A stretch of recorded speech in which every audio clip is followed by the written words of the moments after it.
So as we continue in this series called What If, I'm so excited today that I get an opportunity to interview two of my great friends. We grew up together from elementary school all through high school. We lost track during their college years and my touring and all of that. And we've come back together over the last 6 years, and it's been pretty remarkable. Mark Farkas and I went to elementary school together. He was a classmate. We were great friends from third grade on, and Mark's dad worked for NBC. I can remember going to NBC, and I was very inspired by him because of the work that he has done, and it really gave me a different worldview.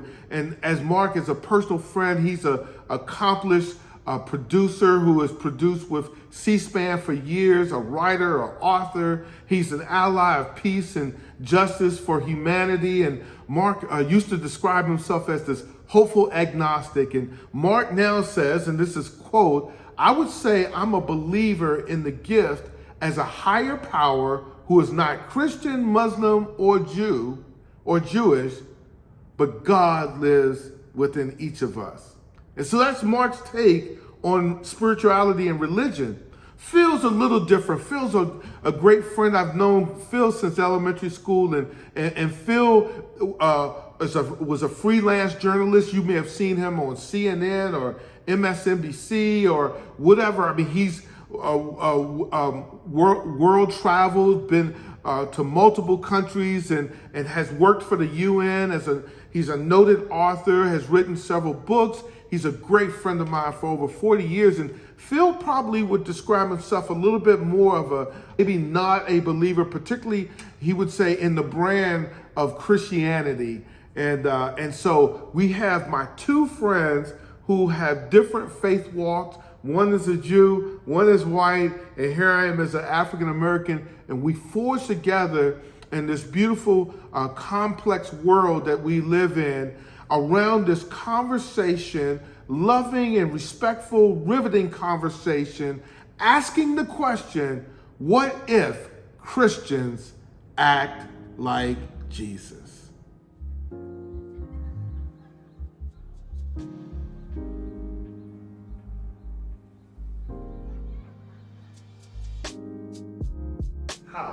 How does the world see Christianity? Mark? You ask a Jew first how the world sees Christianity? Well, I think there's lots of different ways to look at it, and I got to tell you, one of the ways that's been presented to me is not in the best way, which is Mark, you're not a Christian, therefore, even if you live a purely great Judeo-Christian life, you don't believe in Christ. You're not going to heaven. Meanwhile, somebody's in jail for murder. Yeah. And all these things. They have a jailhouse conversion at the 23rd hour. Yeah. They're going to heaven, right? So it's been one of my experiences. Yeah. It's good. That's fair. And then working at a place like C-SPAN, where religion and politics have mixed more than ever before in the last 30 years. That's good. That's good. And George Bush's crusade during the War on Terror resonated quite a bit because people felt that our efforts were religious-based. Yeah. And they shouldn't have been, and it was a mistake. He later retracted it. Yeah. But the whole idea that America is a Christian nation has been beaten into the world's mind, I think, despite our country having one of the most liberal approaches towards all religion, embracing all religions. Right. And I think it's kind of a mistake to characterize America as a quote-unquote Christian nation. Yeah. And of course, that's controversial, right? That's controversial because the people who came over here mostly, and that's kind of the scandal of Christianity. You have people who came over here to discover this new world, and of course, many of them were Christians, and so the scandal is now here are Christians who are supposed to love, but they come over here and they take away in America. I mean, what's your thought about that? It happened from the very beginning. Yeah. Take a look back at Pocahontas. Sort of there's this romanticized vision of I think the Pilgrims and the Native Americans, which is romanticized. Yeah. Because it was a relationship that didn't turn out well for the Native Americans then, and it just kept on going. Yeah, yeah. Frankly, you take a look today, some of the most depressing places I've ever been are on reservations. Yeah. And so do you blame Christians for that? I do not blame Christians for that. I blame sort of the lack of an evolutionary time period. It's not so much a Christian thing, I don't think, as it is a white superiority type of thing. Now, let me ask you this. Do you think white superiority and Christianity have gotten in the bed with each other? Oh, undoubtedly. I mean, look at the Baptist church in the South, or the Anglican, started with the Anglicans. But you look at the enforcement of racial lines in America, and they've been designated in many cases by religious leaders. Starting, it goes back to the Anglican. My father's an Episcopal minister, So I looked at some of this history, and then during the hard years of slavery in the South, it was both the Anglican Episcopal Church as well as the Baptist Church, which basically enforced these racial lines and divisions. And the leaders would, on the pulpit, they would preach about the difference between white and black and necessity. Even look at Thomas Jefferson. He said that blacks and whites could never live in civilization together, and he was a misogynist. He was he didn't like women much, but he was also grabbing his slaves and having sex with them. So this whole history is mixed up. Our glorious history is mixed up with a lot of contradictions and hypocrisy. Yeah. And I've often asked the question, and this is where the what if, we're in this series called What If. What if Christians really act like Jesus? I mean, I want to ask you guys, do you see a contradiction there? Like when you look at Jesus and you look at a man who loved, a man who, by the way, a woman was brought out in front of him and who was caught in the act of adultery, and instead of slamming her, instead of degrading her, he actually forgave her. He actually pardoned her. And he actually said this. He said, anyone out here without sin, without any problems, why don't y'all cast the first stone? And everybody who had stones that were going to stone her had to drop the stone and leave. I mean, that Jesus, right? That Jesus, the Jesus who loves, the Jesus who cares, right? The Jesus who the woman who came out to the well that he met with, and he shouldn't have actually been talking to her because Jews didn't talk to Samaritans. That Jesus, right? And he loved her so much so that she went back to her tribe and said, let me tell you about a guy who told me let me show you a guy who told me everything right about myself. That Jesus. So the question is, what if Christians really act like Jesus? Have you ever thought about that? Well, I think if Christians acted like Jesus, it would be a lot better place than we're, situation that we're in right now, because people believe in Jesus, but they don't act like that Jesus that you just talked about. That's my experience. Yeah. I think, that's the scandal of Christianity. I think you're onto something there. The historical precedents. Jesus's life, to me, it resonates. I'm not sure I believe that he ascended to heaven. Right. Would you believe the way they suggested he did? But right. I believe his life is an example for all of us. Yeah, that's good. And in fact, if you look at it in detail, he was very open. And again, he didn't condemn. He embraced people with differences. Absolutely. Which is a great way. It would be a great way to get back to the origins of love and get this country back on track. Frankly. Yeah. So are you saying, what if what would the claim of Christ be like? Would it be more believable if the people, and here's another if the people who name Christ as their Lord and Savior would actually act like Christ? That's a given, man. I mean, Yeah. In all seriousness, I mean, take a look at some of the people who are the most intolerant in this country. They are the religious right, and I'm not going to put everything on the religious right. Yeah. But then there is a lot. In what ways? Intolerance. You can say it, man. This is free. We're free reign here, bro. We're keeping it real. I mean, you know, How they look at homosexuality? Homosexuality, race. You know, everything. I mean, take a look at the Trump years. I mean, I'm not going to put everything on Trump because it happened before Trump. You know, it goes back to the founding from all the way back to the landing of the Pilgrims through our founders, and these problems they're part religious, but they're part just the superiority. Yeah, that's good. It's something about when Christianity works better in the margins, right? It really does, right? You find Jesus who said that, you know, the Son of Man doesn't have a place to rest his head, and yet you look at Christianity as this power, right? It's when Christianity gets in bed with powers where you start to see the stuff that you're talking about. I mean, the hypocrisy all over the place. And blind to the hypocrisy even, right? And when I say Christianity, you know, as you guys know, I don't ascribe to the actual name Christian. I don't like that name because anybody can say Christian, right? Like the people you're talking about, they would call themselves Christian, right? Which means Christ-like. Yeah. The actual name actually means Christ-like. And so I had to divorce myself from the actual name Christian because Christians aren't acting Christ-like when they hate other people, when they enslave other people. And so I guess, Phil, do you want to say anything to that? Because I do have another question for you. Please. Okay, so how, and you would be an expert at this one. How should the Christian church operate that would get your full attention?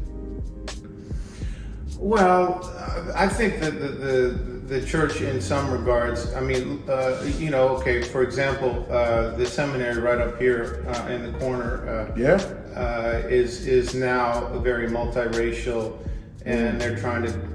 They stole land from, I think, your relatives going back. That's true. And they're trying to engage in some recompense. Restitution of land and rights, etc. Yep. So I think that there are plenty of good examples of Christians doing the right thing. I don't think you can say the church. Right. You know, the churches are so diverse and so different. Yeah, it's good. And this idea of love, I just want to make clear, in my view, it translates for many religions. And whether it be Buddhist or Muslim, Islam, people can behave in such a way decently and with an open heart towards others. Yeah, no, that's good. That's good. So, my last question for both of you is: if you were to give advice to the believability of this Jesus.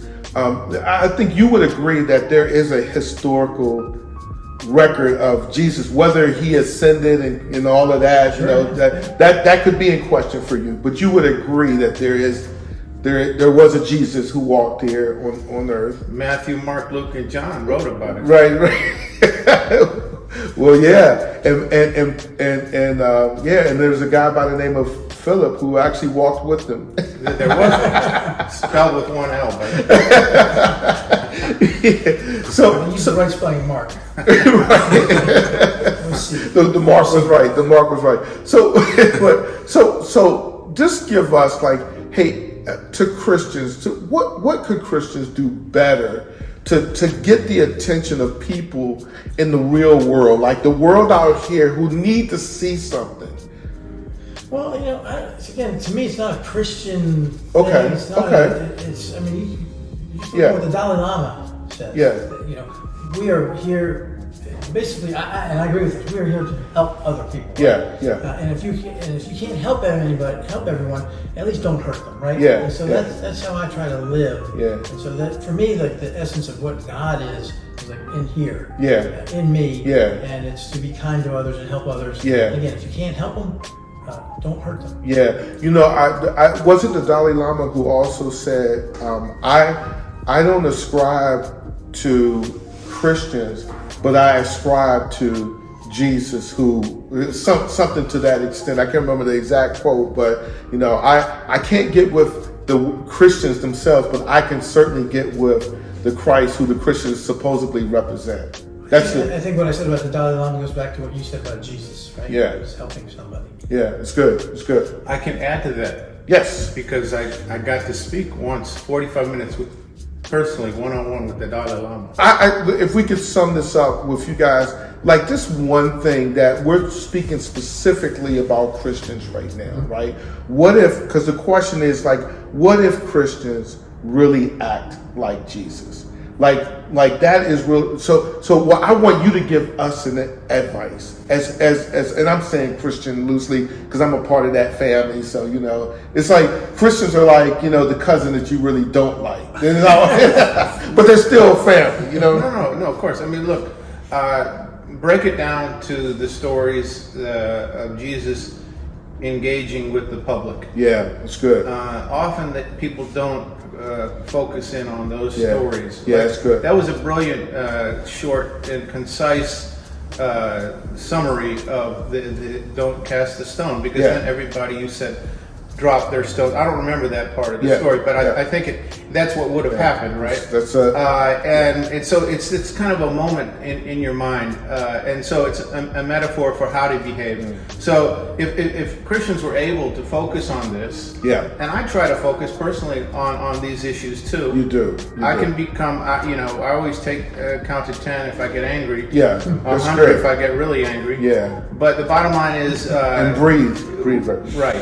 Yeah. So the bottom line is Jesus, as the Buddha, as Muhammad, as many spiritual leaders, as you do for me as a spiritual leader, can advise me on decent, civil behavior. Yeah. No, that's good. I don't have a lot to add to that, really, because that's the essence of how we all should behave. Yeah. No, that's good. I mean, so again, we're talking about what if Christians really act like Christians, and I want to thank first Mark and Phil for being here. What a dream come true! We're going to do more of these. But yeah, that's what I'm saying. But I want to speak to the church right now too, that we have a critical role to be ambassadors of Christ, great representatives, and the cause for Christianity has been undermined by the fact that we haven't operated right.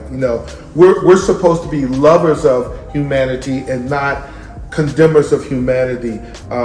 The Bible says, "He that wins souls is wise." You can come around people that you're in disagreement with and still have civil conversation. I think that's Christ-like.